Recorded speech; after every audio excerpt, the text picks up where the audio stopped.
Saludos a todos. Le damos la bienvenida a uno de nuestros conversatorios de la red IPFAN Latinoamérica.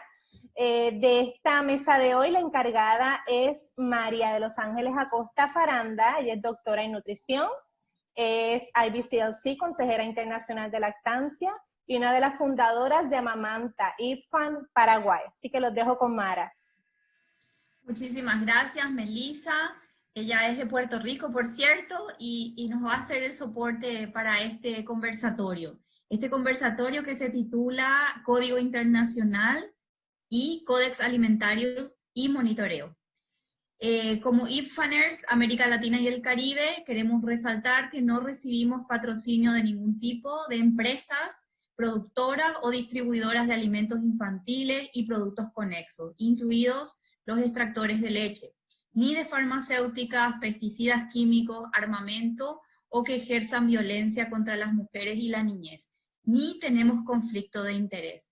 Creo que esta declaración es más que apropiada para este conversatorio, y decirles que nos acompañan dos colegas nutricionistas, por cierto, de IPFAN Brasil, que vamos a estar conversando específicamente sobre la importancia del monitoreo permanente con Regiseli Aline Brandão. Ella es nutricionista, gestora de políticas públicas, es facilitadora de la red Amamanta y Alimenta Brasil, y también es integrante de IPFAN Brasil. Y por otra parte, la lucha no termina, la importancia de participar en el Códex Alimentarios lo vamos a estar conversando con Fabiola Figueiredo Nejar. Ella también es nutricionista, es especialista en epidemiología y en salud pública, con maestrías y doctorados también en salud pública, y docente e investigadora. También forma parte de nuestra red de IPFAN en sede en Brasil. Para iniciar esta mesa y contextualizarles un poco de lo que se trata el trabajo de IPFAN o el rol que tiene IPFAN, creemos que una de las cuestiones que más se ha destacado o más es visible por parte del mundo con respecto al trabajo de IPFAN tiene que ver con el monitoreo del código, el Código Internacional de Sucedáneos de la Leche Materna, y actualmente venimos trabajando incansablemente en políticas públicas, de gobiernos, en estados, con respecto también a poder participar en los comités que forman parte del Códex Alimentario, para poder hacer ¿qué? Incidir en la toma de decisiones, en las políticas públicas y en las normativas que acompañen a los países para regular la comercialización de los sucedáneos de la leche materna. Y abogar, por supuesto, por medidas de seguridad alimentaria que sean sustentables y cuiden la salud de las poblaciones. No solamente hablamos de lactancia materna desde el punto de vista clínico, sino que abarcamos políticas públicas de protección con respecto al monitoreo o al Código Internacional de Sucedáneos de Leche Materna. También va un poco más allá de lo que tenga que ver con el código, que hicimos referencia en nuestra manifestación de no conflictos de interés. Entonces, para no alargar más, me gustaría que Regiseli, o Aline, como le conocemos mejor en la red, pueda contextualizar hoy cómo se encuentra Brasil ante la pandemia. Bienvenidas y les escuchamos. Hola a todos, yo les agradezco la invitación para estar acá hablando un poco sobre el código, el monitoreo y también sobre la pandemia que se acomete a todo el mundo, e incluso nosotros en Brasil estamos pasando por un momento muy complicado, así lo puedo decir.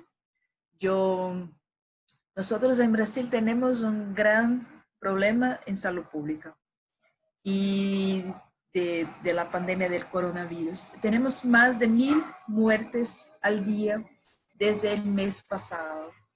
Y lo que tenemos acá de distinto es que tenemos un sistema público de salud yo pienso que si no fuera la existencia del SUS, el Sistema Único de Salud de Brasil, teníamos un problema mucho mayor de lo que no tenemos hoy.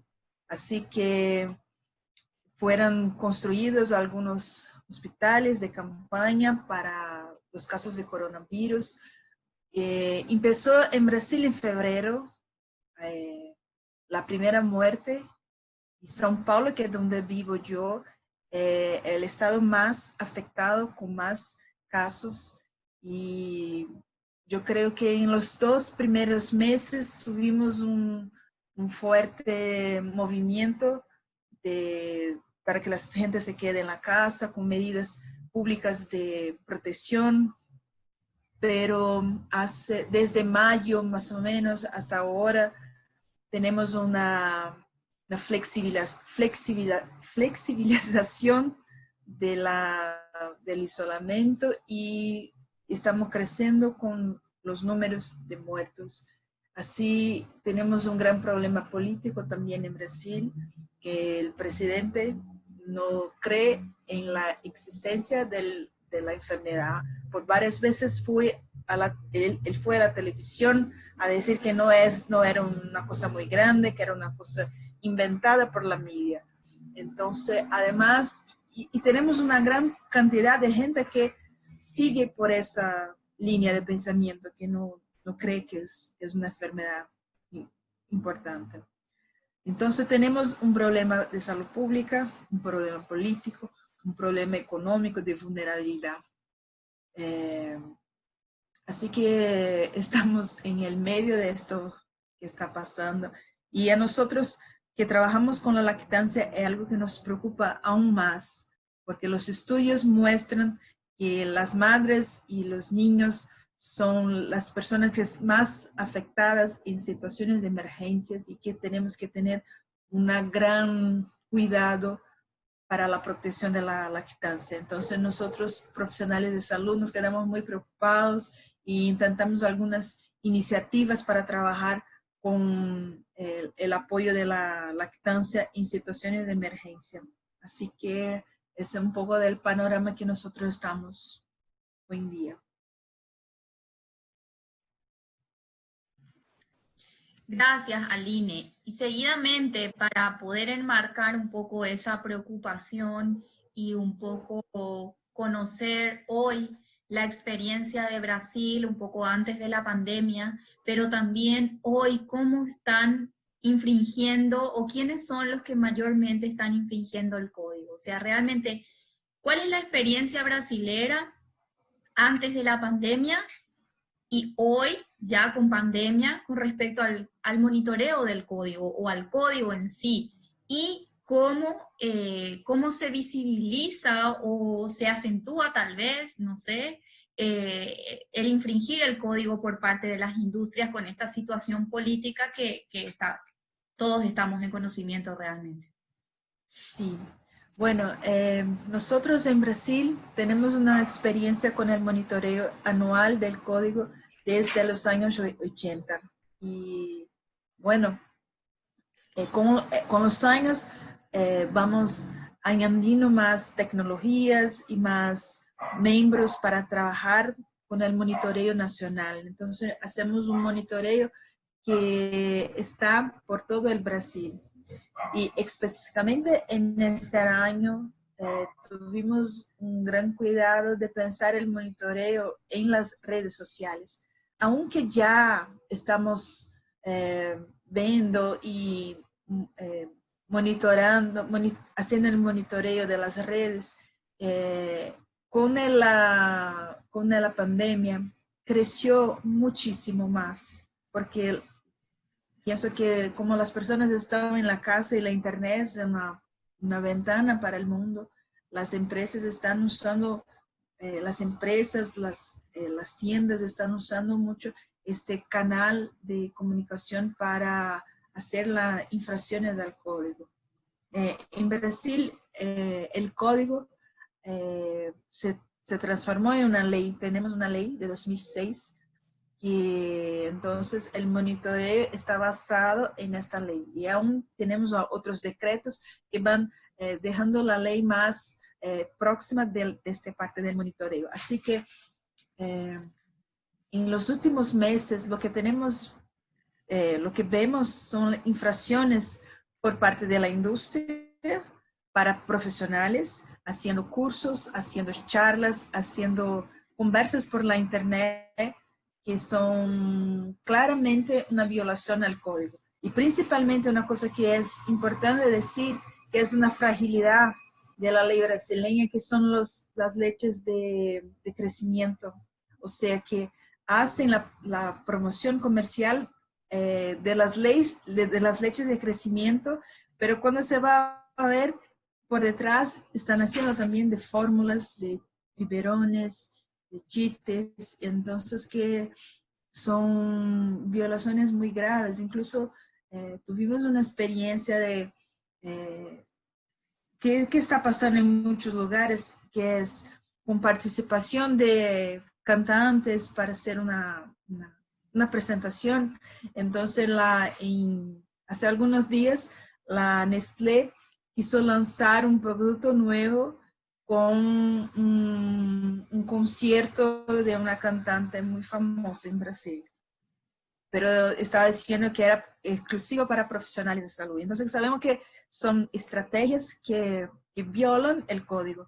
Y nosotros de IPFAN hicimos un movimiento muy grande en las redes sociales y este concierto no salió. El lanzamiento sí salió, pero el concierto no. Porque entendimos que era una gran violación.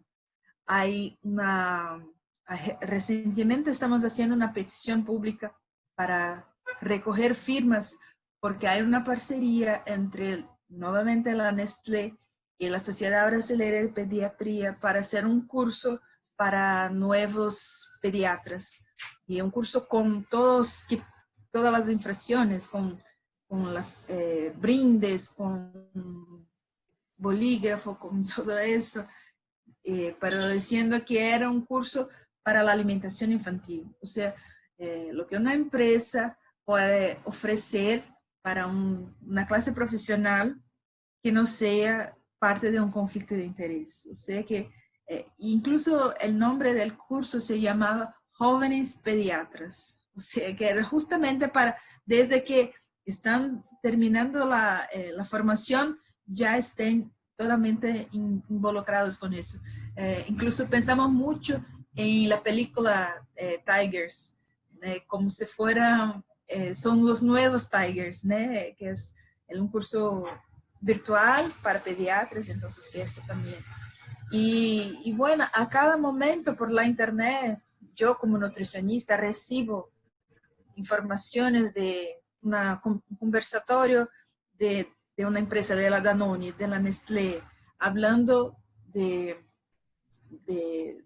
productos que están en el código, pero con una falsa idea de ser productos conversatorios científicos, pero que en realidad sabemos que son conversatorios que tienen un interés de captar al profesional para ser un prescriptor.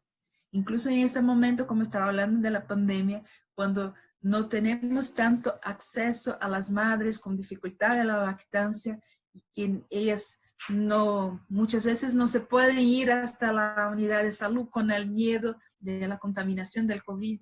Entonces, son cosas que van apareciendo, que van formando este cuadro que no promueve la lactancia.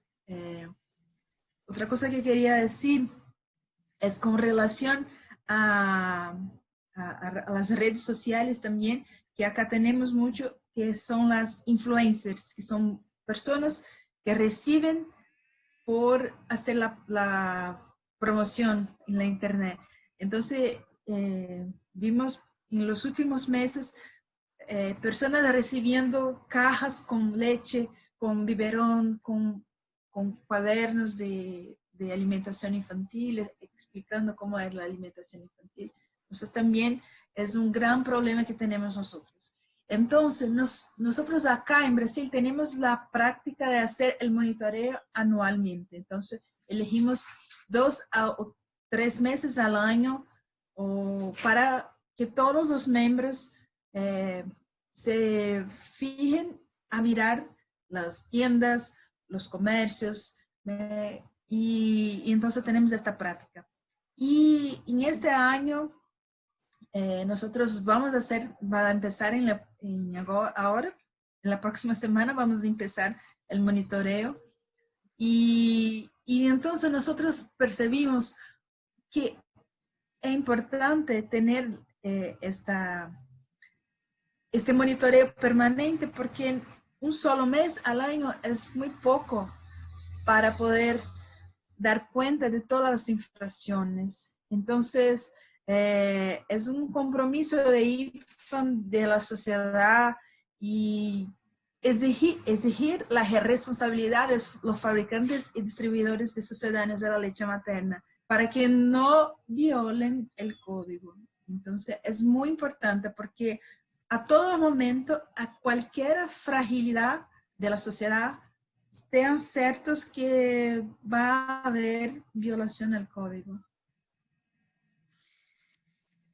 Muchas gracias, Aline, por este contexto tan importante y sobre todo la experiencia brasilera que es un ejemplo para nosotros, los demás países, y sacar un poco a colación también que tenemos que ser un poco más agresivos también en la comunicación que hagamos a la sociedad y a la comunidad, de que si tenemos un sistema inmunitario fortalecido, que lo vamos a tener a través de una lactancia materna adecuada, llámese exclusiva hasta los 6 meses y complementada con alimentos locales seguros, a partir de los 6 meses de edad hasta los 2 años, entonces realmente vamos a estar protegiendo la salud de las futuras generaciones.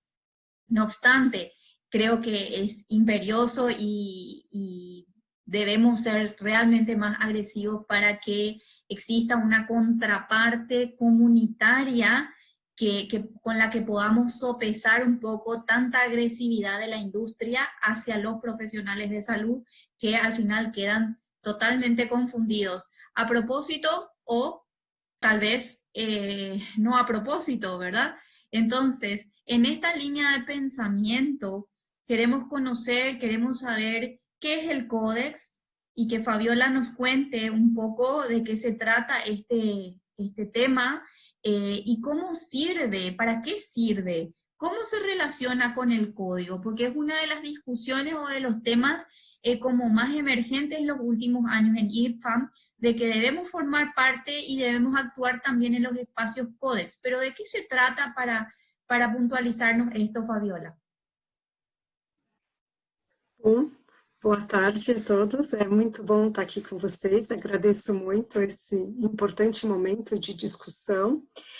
O Códex, ele começa há muito tempo, né, no século passado, 1963, e o objetivo é que se estabeleçam normas internacionais na área dos alimentos, que incluem como se padroniza esse alimento, quais são as diretrizes e as guias sobre as boas práticas, né, para se garantir a segurança e eficácia. Pensando mais claramente, o Códex é determinado pela FAO, pela Organização Mundial da Saúde, para proteger a saúde de todos os consumidores, garantindo, né, práticas leais de comércio entre os países. Então, essas reuniões, elas acontecem em cada país e depois, uma vez por ano, todos se juntam e fazem de novo uma nova discussão sobre como é que podem ser feitos esses alimentos que vêm empacotados. Portanto, o Códex trata de alimentos industrializados. A grande importância da nossa participação é garantir que esses alimentos que vêm empacotados, né, alimentos industrializados, sejam alimentos que não tragam dano para a saúde das pessoas.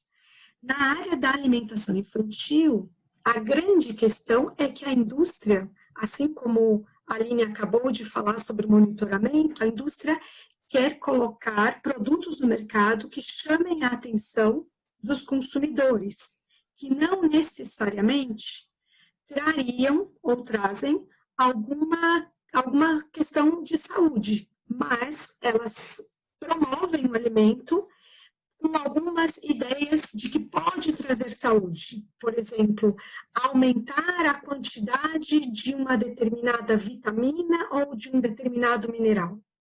E o Codex é esse ponto técnico de cálculo do que pode ter naquele produto ou do que não pode ter naquele produto. E o quanto aquele produto vai ser seguro se comercializado. A nossa grande experiência, assim, o tempo que a gente teve dessa vivência com o Codex, é que, em alguns momentos, a indústria ganha muito peso. E em alguns momentos de votação, a gente não ganhava por uma questão técnica, e sim por uma questão comercial, uma questão de marketing. O Codex aqui no Brasil foi ganhando um pouco de espaço quando a gente começou a discutir exatamente isso. Mas espera lá, o que a gente quer colocar no mercado? Produtos que trazem saúde? Então, não são os industrializados, obrigatoriamente. E não por isso eles têm que vir com slogans de que eles trazem melhoras, porque não necessariamente isso é garantido.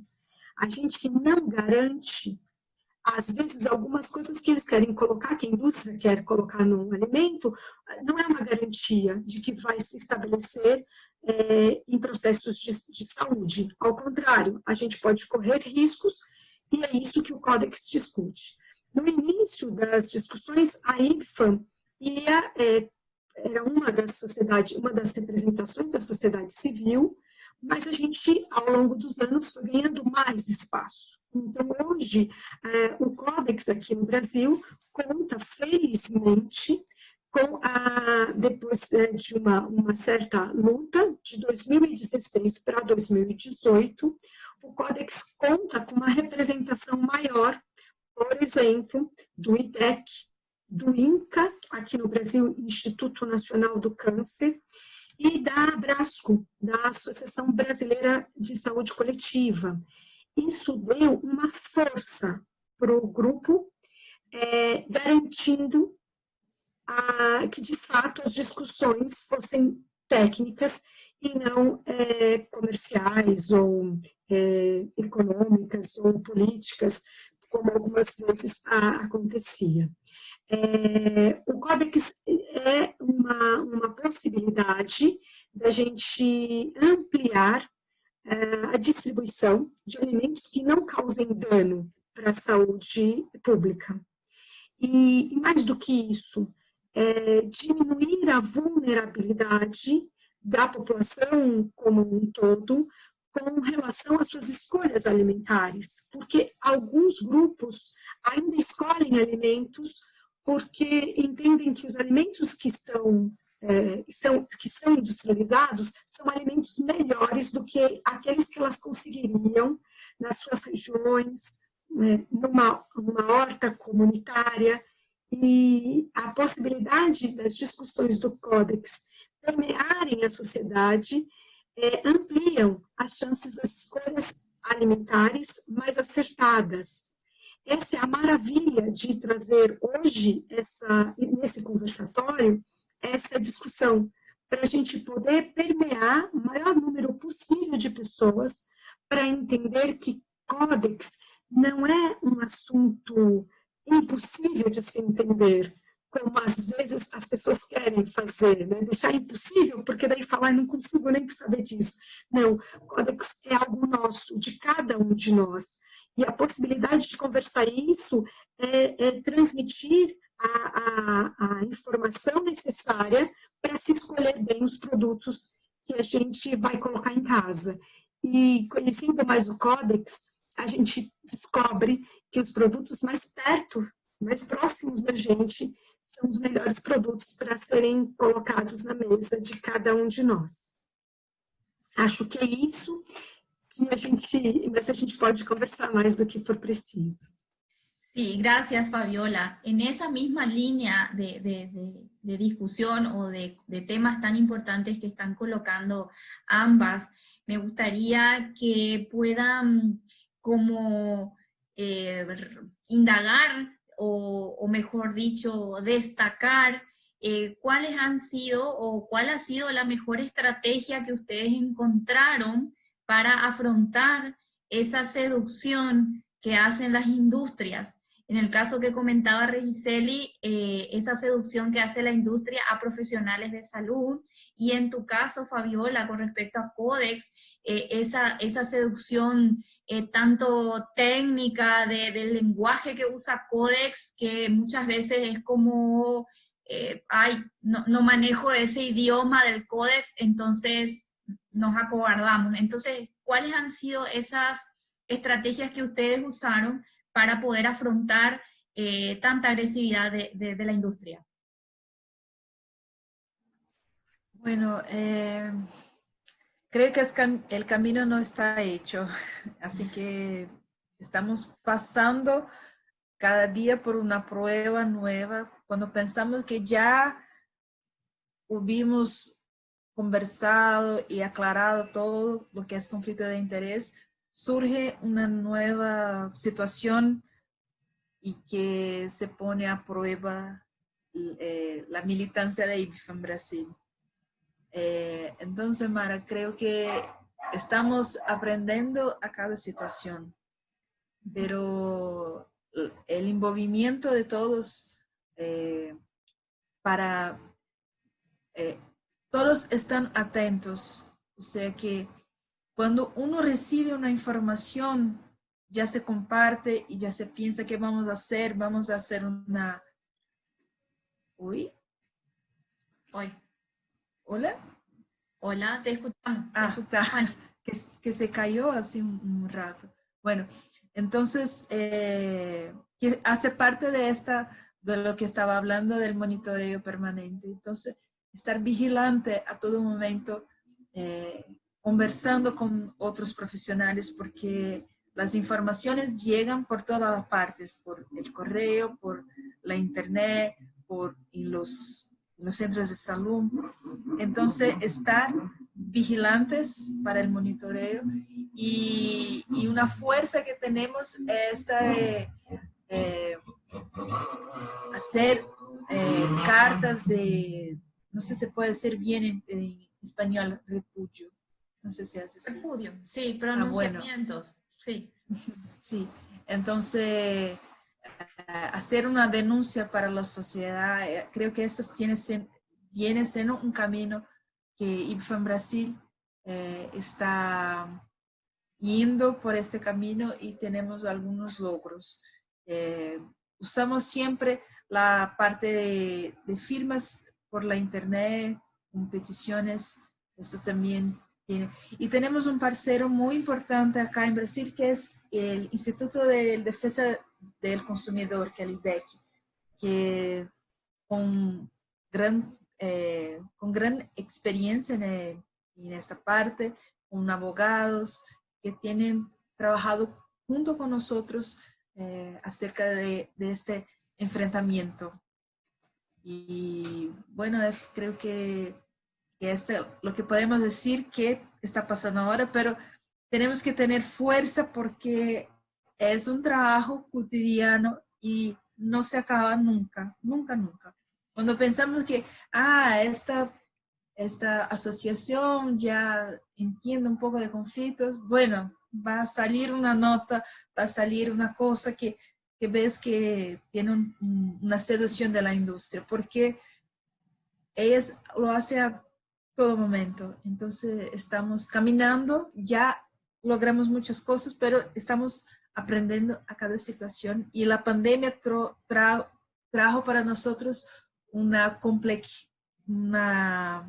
distinta situación, que es que las infracciones están ocurriendo en todos los momentos, en todos los espacios y como un polvo, ¿sabe? Como un polvo.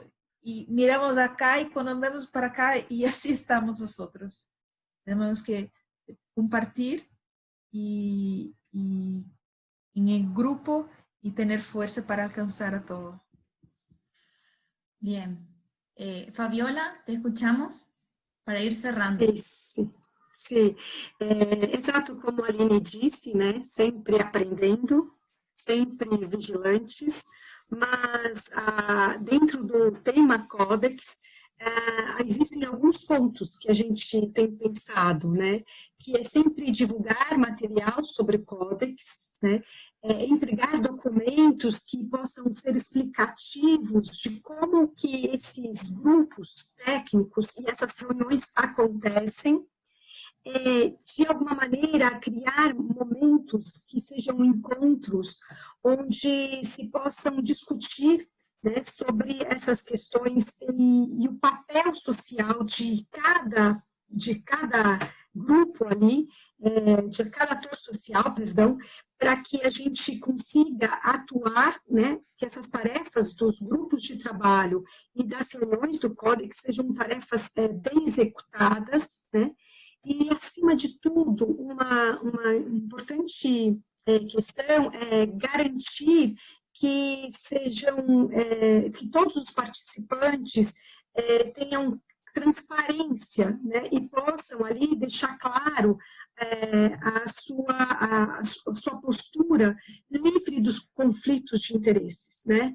Então, essa é uma proposta, né, que a gente deixe que cada membro que participe do grupo técnico do Codex deixe assinado uma declaração de conflito de interesses para que a gente tenha, de fato, um grupo sólido de trabalho e que garantam a qualidade e a saúde da população.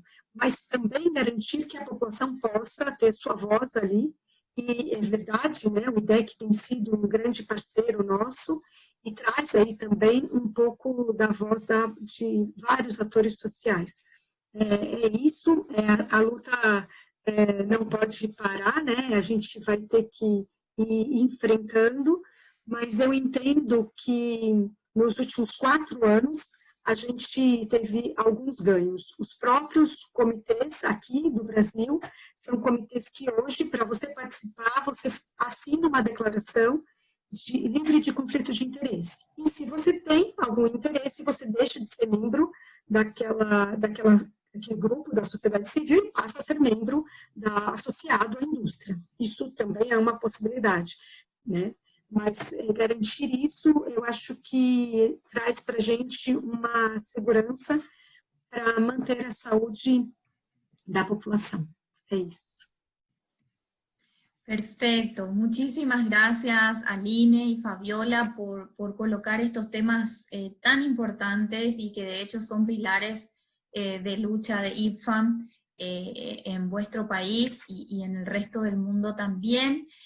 Como conclusión final, creo que el título de la lucha no termina y es importante seguir participando en Codex y haciendo el monitoreo en nuestros países. Es la conclusión más importante de esta mesa. Creo que se ha clarificado bastante para quien no conoce qué es el Codex, todo lo que significa, la importancia o la trascendencia que tiene el poder participar desde el punto de vista bien técnico, porque realmente utiliza un lenguaje que requiere un poco de expertise, pero tampoco es nada de otro mundo, como decía Fabiola. Es algo que simplemente son códigos y son cosas que se pueden aprender para poder participar y no acobardarse. Creo que es uno de los papeles fundamentales de los nutricionistas en el mundo, ¿verdad? De poder participar en el código. Lo que decía un poco Aline con respecto al monitoreo que me quedó como más importante para resaltar al final de este conversatorio es el involucramiento, ¿verdad? O sea, el que todas las partes de la red del país, en este caso Brasil, están muy atentos, el no quedarse dormido, el estar permanentemente vigilantes y ayornarse con cada propuesta extraordinaria de la industria hace que se pueda ir enfrentando al mismo ritmo la cuestión de la invasión de estas compañías, ¿verdad? Y finalmente, que tenemos como IPFAN la tarea para seguir trabajando desde el punto de vista comunicacional, y creo que este conversatorio es un ejemplo de lo que decía Fabiola con respecto a los espacios para hablar de códex y para hablar de código en un idioma que pueda entenderlo todo el mundo sin necesariamente ser técnico, que lucha en los espacios. ¿Por qué? Porque hay que contrarrestar esa información sesgada de la industria a la sociedad, ya sea sociedad civil en general, como sociedades científicas que también viven apremiados, y digamos que no hay tiempo, entre paréntesis, como una excusa para evaluar la evidencia científica disponible. Así que no me resta más que darles las gracias, y le paso la palabra a Meli para cerrar finalmente el conversatorio. Muchas gracias. Gracias a todas ustedes. Siempre tan refrescante escuchar la experiencia de otros países, sobre todo Brasil, que como decía Mara, quizás a veces piensan que no, pero sí son un ejemplo para nosotros seguir, y además uno se siente muy acompañado. Y sepan que pues hay un IPFANer en cada rincón de Latinoamérica y que estamos pasando muchos por experiencias muy similares, así que sí, estos espacios son muy, muy importantes. Así que ahí volvió Giseli, ahí está. Gracias a todas, las invitamos a ustedes y a quien pueda ver este video. Ay, discúlpenme, fue mi timer, que las estaba monitoreando. Las invitamos a que continúen sintonizando nuestros conversatorios y seguimos en contacto por la maravilla de las redes sociales y el internet. Así que un abrazo a todas. Un abrazo, besos. Chao, chao, chao. Gracias. Chao, besos.